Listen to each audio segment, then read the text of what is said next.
Hello everyone. कैसे हो आप सब? आई होप आप सब ठीक हो। आज का जो वीडियो है वो बहुत ज़्यादा सभी के लिए यूज़फुल होने वाला है, क्योंकि बहुत लोगों को कंफ्यूज है कि मैम हमें कुर्ती में और ब्लाउज़ में दोनों में कहाँ से कितना लूजिंग ऐड करना है, साइज़ के अकॉर्डिंग आपको कितना लूजिंग ऐड करना पड़ेगा। तो हम फ्रंट बैक कुर्ती और सभी में हम चेक करेंगे कि हमें कितनी कौन सी साइज़ में लूजिंग ऐड करना है। ओके, तो अगर किसी को भी डाउट हो कि हमें मैम लूजिंग का नहीं क्लियर, कि हमें मतलब बिल्कुल भी नॉलेज नहीं है कि हम कौन सी साइज़ में कितना लूजिंग ऐड करें, कहाँ पे लूजिंग ऐड नहीं करना है, अगर पैक नेक है तो कितना लूजिंग ऐड करें, अगर हमारा एकदम ज़्यादा ही डीप नेक है तब हमें कितना लूजिंग ऐड करना है, तो हम स्टेप बाय स्टेप पूरा वीडियो इसमें ही देखेंगे। तो आप ये वीडियो एंड तक ज़रूर देखिएगा, क्योंकि देखो ये वीडियो ना आप सब रिक्वेस्ट करते हैं कि मैम ये हम जो छोटे छोटे पॉइंट होते हैं ना वो ज़्यादा क्लियर से कोई नहीं समझाता, कोई भी इतना डीप में आपको नहीं समझाता है कि ओके। तो जिनको भी ये अगर डाउट है, आप ये समझना चाहते हो, तो आप ये वीडियो बिल्कुल भी स्किप मत करिए, क्योंकि देखो मुझे तो ये सब नॉलेज पता है, लेकिन आपको सिखाना है। जो मुझे पता है वो आप भी सीख पाओ, इसीलिए मैं आपके लिए जितना हो सके उतने डबल मेहनत करके भी आपके लिए एकदम डिटेल में वीडियो को लेकर आती हूँ। तो आप ये वीडियो एंड तक ज़रूर देखिए और ज़्यादा सपोर्ट भी करिए। तो देखो सबसे पहले तो हम ऊपर से एक स्ट्रेट लाइन ड्रॉ करेंगे। हम जो नॉर्मल ब्लाउज़ बनाते हैं ना, तो उसी में हमें ये पहले चेक करना है कि हमारा कितनी साइज़ में कहाँ पे लूजिंग ऐड होगा। तो इतना तो हम सारे ब्लाउज़ में करते ही है। ओके, फिर हमें लेना है हमारा जो फुल शोल्डर, उसको हमें हाफ़ करके लेते हैं। ये चीज़ें अगर आप नहीं भी नोटिस करोगे तो भी चलेगा, लेकिन आपको डीप में समझाना मेरा काम है, तो मैं देखो डीप में आपको समझाऊंगी कि हमें इतने मार्क तो हम हर किसी ब्लाउज़ में करते ही है। फिर 1 इंच डाउन जाते हैं, फिर गले की साइड से 2.5 इंच। ओके, इतना तो फिक्स है कि चाहे हमारी हैवी साइज़ हो नॉर्मल साइज़ हो, ये चीज़ तो हमें सभी ब्लाउज़ में करते ही है। फिर यहाँ से हमें चेस्ट लाइन निकालते हैं, तो आपको चेस्ट लाइन किस तरह से निकालना है, शोल्डर किस तरह से माइनस करना है, वो भी मैंने वीडियो अपलोड कर चुकी हूँ, तो आप वो भी वीडियो देख सकते हो। ओके, तो पहले तो हम देखेंगे कि हमारा फ्रंट पार्ट है और वो डीप नेक है। ओके, फ्रंट पार्ट हमारा डीप नेक है, तो जब भी हमारा फ्रंट का पार्ट मतलब आगे का जो पार्ट होता है वो अगर आपका डीप नेक है, तो उसमें आपको कितनी लूजिंग ऐड करनी है। ओके, तो जब भी पहले तो ये समझना है कि जब भी आपका डीप नेक होगा तब आपका शोल्डर माइनस होगा। ओके, तो शोल्डर कितना माइनस होगा उसका वीडियो आप देख सकते हो, तो उसमें आपको पूरा डिटेल में सीखने को मिलेगा कि चेस्ट के अकॉर्डिंग आपको कितना अपना शोल्डर माइनस करना है। मान लो ये हमारी चेस्ट है, अभी हम बिना मेजरमेंट से कर रहे हैं, क्योंकि ये सब कुछ हम एक वीडियो में नहीं सीख पाएंगे। जो आज का जो हमारा लूजिंग चार्ट वाला वीडियो है वही हम देखेंगे। तो इतना आपको क्लियर हुआ। अब हमें लूजिंग कहाँ पे ऐड करनी होती है? जो हमारी चेस्ट लाइन होती है। ओके, चेस्ट लाइन के ऊपर ही तो हमें लूजिंग ऐड करनी है। तो वो लूजिंग हमें किस तरह से ऐड करनी है? देखो, पहली बात तो ये है कि आपको लूजिंग ऐड क्यों करनी है, क्योंकि हमारा जो चेस्ट का पार्ट होता है वो हमारा शेप में होता है। तो हमें जो आगे का हमारा जो फ्रंट का जो पार्ट है ब्लाउज़ का, उसमें आपको लूजिंग ऐड करनी पड़ेगी। तो जब भी आपका डीप नेक होगा तब आपको फ्रंट में 1.5 इंच की लूजिंग ऐड करनी है। इतना क्लियर हुआ? अभी मेन बात ये है कि बहुत लोगों को पता है कि हाँ इतना आपको लूजिंग ऐड करना है, लेकिन उसमें भी कहाँ गलती करते हैं कि हमारी जो भी चेस्ट का मार्किंग है उसको डायरेक्ट 4 से डिवाइड करते हैं फिर लूजिंग ऐड करते हैं। देखो, शुरुआत में मैं भी ये गलती करती थी। ऐसा नहीं है कि आप कर रहे हो तो आप सीख ही नहीं पाओगे, ऐसा बिल्कुल भी मत सोचना। शुरुआत आपको हमेशा जो छोटे छोटे पॉइंट होते हैं ना वही समझना ज़्यादा ज़रूरी है, क्योंकि बड़ी चीज़ें तो बहुत जल्दी आसानी से समझ में आ जाएगी, लेकिन छोटी चीज़ें ही समझना है। हमारी चेस्ट मान लो 33 है, तो आपको सीधा प्लस करना है। चेस्ट में डायरेक्ट प्लस करेंगे 1.5 इंच, फिर आपको 4 से डिवाइड करना है। तो हमारा जो आंसर है, हमारा आंसर आया 8.6 इंच। ओके, 8.6 इंच हमारा आंसर आया। यहाँ पे ले लेंगे और 1.5 इंच हम मार्जिन का ऐड करेंगे। इसमें आपको 2 इंच भी कर सकते हो। क्लियर? तो अभी आपको पता चला, जब भी आपका फ्रंट पार्ट डीप नेक होगा तब आपको 1.5 इंच लूजिंग ऐड करनी है। देखो, लूजिंग और मार्जिन दोनों चीज़ अलग है। ओके, अभी देखो हमारी मान लो 39 की है चेस्ट, उसमें 1.5 इंच हम मार्जिन लूजिंग ऐड करेंगे, तो फिर हमें उसमें डायरेक्ट 4 से डिवाइड करना है। तो आपका आंसर आएगा 10.1 इंच। तो हमें यहाँ पे 10.1 इंच लेना है और 1.5 इंच मार्जिन का ऐड करना है। क्लियर? तो डीप नेक का अभी आपको क्लियर हुआ ना कि आपको किस तरह से इसका मार्जिन लेना है, लूजिंग लेना है। ओके, तो इतना आपको क्लियर हुआ कि आपको फ्रंट में कितना लूजिंग लेना है। लूजिंग सबका सेम रहेगा, सिर्फ जो मार्जिन है तो वो आपको 1.5 इंच भी ले सकते हो और 2 इंच भी ले सकते हो। अभी देखो फ्रंट का अगर आपका पैक नेक है, अगर फ्रंट का आपका नेक पैक नेक है तो जब भी हमारा पैक नेक होता है तब हमें शोल्डर माइनस नहीं करना है। इतना तो हमारा क्लियर है। ओके, जितना हमारा शोल्डर आया था उससे हमें चेस्ट लाइन पे एक सीधी लाइन ड्रॉ करेंगे। उसके बाद इतना तो हमने कर लिया, लेकिन अब हमें लूजिंग कैसे ऐड करनी है? तो देखो डीप नेक होगा तब हमारा ब्लाउज फैलेगा। ओके, इसलिए हमारा जो डीप नेक होता है उसमें हमें शोल्डर भी माइनस करना पड़ता है, लेकिन पैक नेक जैसा हमारा पैक नेक है सेम वैसा ही बॉडी पे सूट सेट हो जाएगा। ओके, तो पैक नेक में आपको लूजिंग कितनी ऐड करनी रहेगी? 2.5 इंच। सभी साइज़ के लिए ये फिक्स रहेगा, चाहे हैवी साइज़ हो नॉर्मल साइज़ हो। अगर आपका फ्रंट का पार्ट पैक नेक है तो आपको 2.5 इंच लूजिंग ऐड करना फिक्स है। डीप नेक में 1.5 इंच, पैक नेक में 2.5 इंच, 1 इंच का दोनों में गैप है। Okay, clear? ये सिर्फ फ्रंट का पार्ट है, डीप का इसमें आपको अभी नहीं समझना है क्योंकि वो मैं नीचे से अलग से आपको समझाऊंगी। तो देखो अभी हमने किस तरह से लिया है, आपकी जो भी चेस्ट है उसमें डायरेक्ट आपको पहले प्लस करना है, प्लस करने के बाद ही आपको डायरेक्ट 4 से डिवाइड करना है, फिर आपका जो आंसर आए वो लेना है और 1.5 इंच आपको मार्जिन का ऐड करना है। मान लो आपकी जो चेस्ट है वो 40 इंच है, प्लस 2.5 इंच करेंगे तो 2.5 इंच को हमें डायरेक्ट 4 से डिवाइड करना है। हमारा आंसर आएगा 10.6 इंच। यहाँ पे ले लेंगे 10.6 इंच और 1.5 इंच मार्जिन का ऐड करेंगे। क्लियर? इसमें अगर कहीं पे भी डाउट हो तो आप हमें बता सकते हो।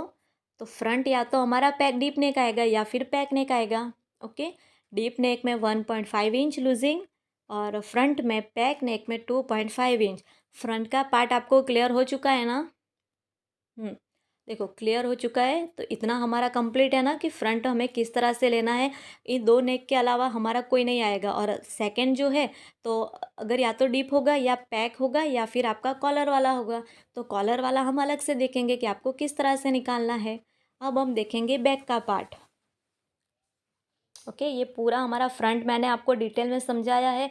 अगर कहीं पे भी कोई डाउट हो तो आप अच्छे से हमें बिना हिचकिचाए आप बता सकते हो।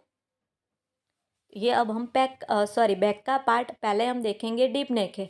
अगर आपका बैक का पार्ट पूरा डीप नेक है, डीप नेक में भी आपको दो तरह के डीप नेक आएंगे, वो भी हम पूरा डिटेल में सीखेंगे।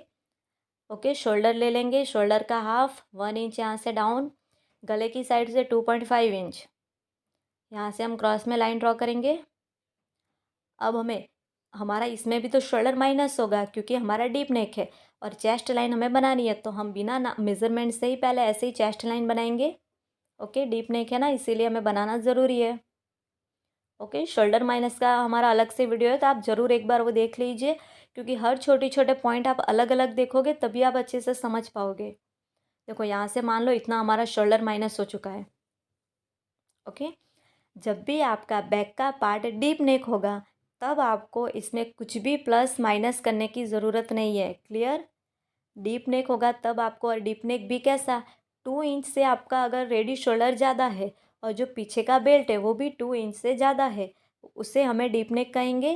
तो उसमें आपको क्या करना है, चेस्ट डिवाइड 4 करेंगे। Okay, clear? Front deep neck होगा तब हमें 1.5 इंच लूजिंग ऐड होगी। बैक का अगर डीप नेक होगा तो सीधा कुछ भी लूजिंग नहीं होगी, चेस्ट को डायरेक्ट 4 से डिवाइड करना है। ओके, क्योंकि देखो ये वाला जो गला है वो नीचे तक होता है, तो गला हमारा ज़्यादा डीप है तो वो हमारा यहाँ से ज़्यादा ऐसे फैलेगा, तो ज़्यादा फैलेगा तो हमें इसमें कुछ भी तो लूजिंग मार्जिन ऐड करने की ज़रूरत नहीं है। ओके, सॉरी, मार्जिन हमें तो जो हमें फ्रंट में कर की है 1.5 इंच तो वही करनी है। देखो मान लो हमारी चेस्ट है 36, डायरेक्ट डिवाइड 4 करेंगे, हमारा आंसर आएगा 9 इंच, तो हम ले लेंगे 9 इंच। क्लियर?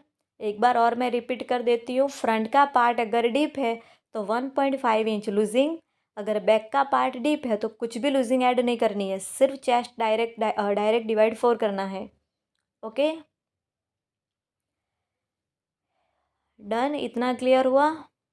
अभी मान लो कि हमारा एक और नाप होता है कि हमारा बैक का पार्ट डीप है, लेकिन जो हमारा रेडी शोल्डर है, मैं यहाँ आपको साइड में अच्छे से लिख के समझा देती हूँ कि जो हमारा रेडी शोल्डर है, देखो यहाँ पे नहीं लिखेंगे क्योंकि हमारा यहाँ पे एक और आर्मोल बनेगा।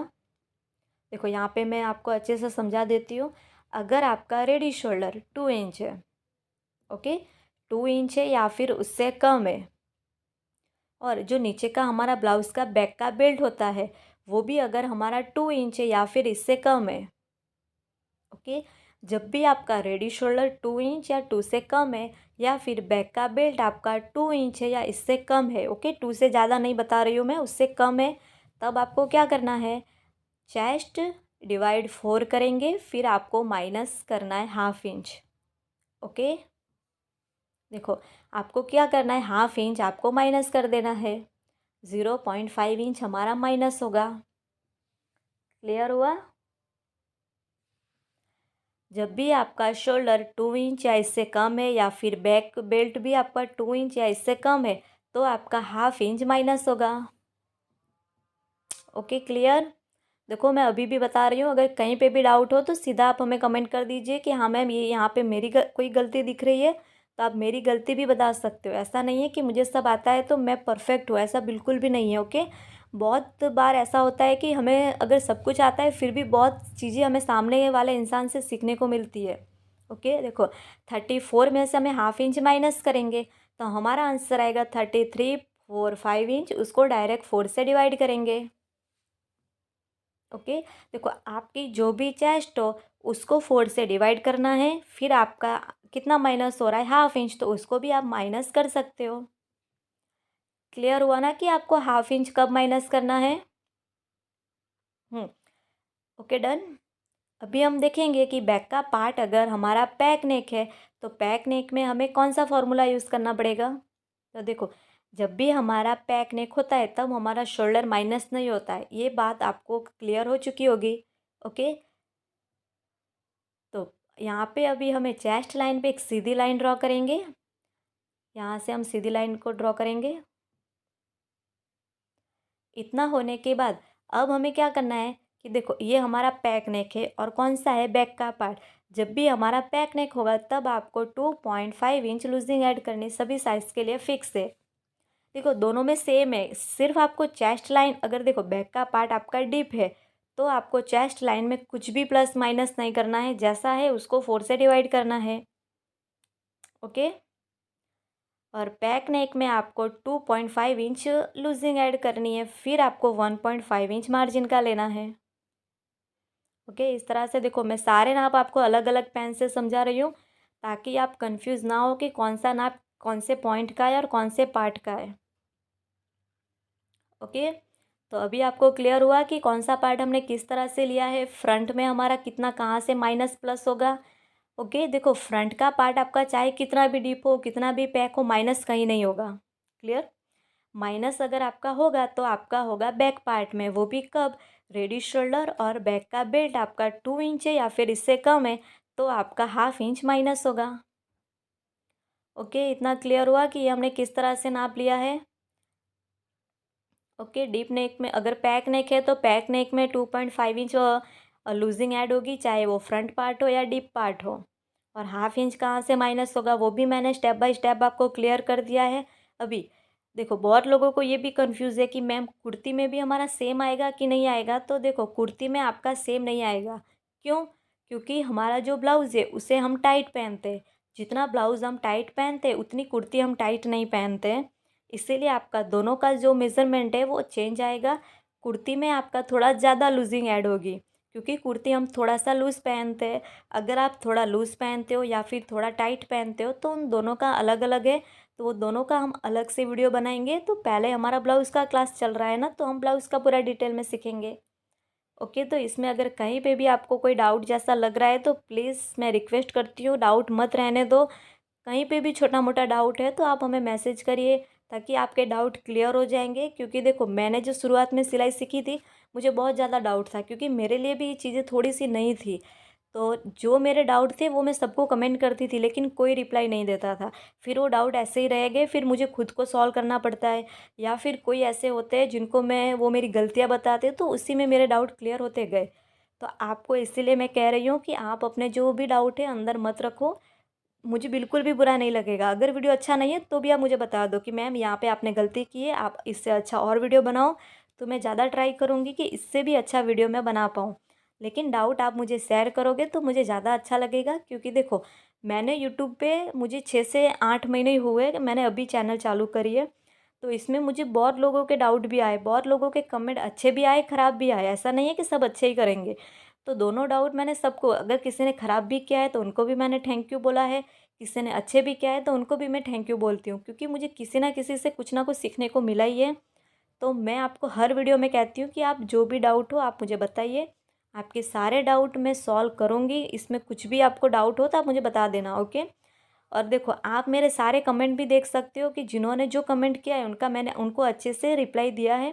फिर भी अगर समझ में नहीं आया है तो मैंने उनका पूरा नाप मांगा है कि आप पूरा नाप मुझे भेज दो, मैं उसी नाप का ब्लाउज़ बनाऊँगी, तब आपको शायद क्लियर हो जाए, ओके। तो कैसा लगा फ्रेंड्स आपको ये वीडियो? अगर वीडियो अच्छा लगा हो, यूज़फुल लगा हो, तो हमारी चैनल को ज़रूर लाइक, कमेंट, शेयर और सब्सक्राइब कर दीजिए।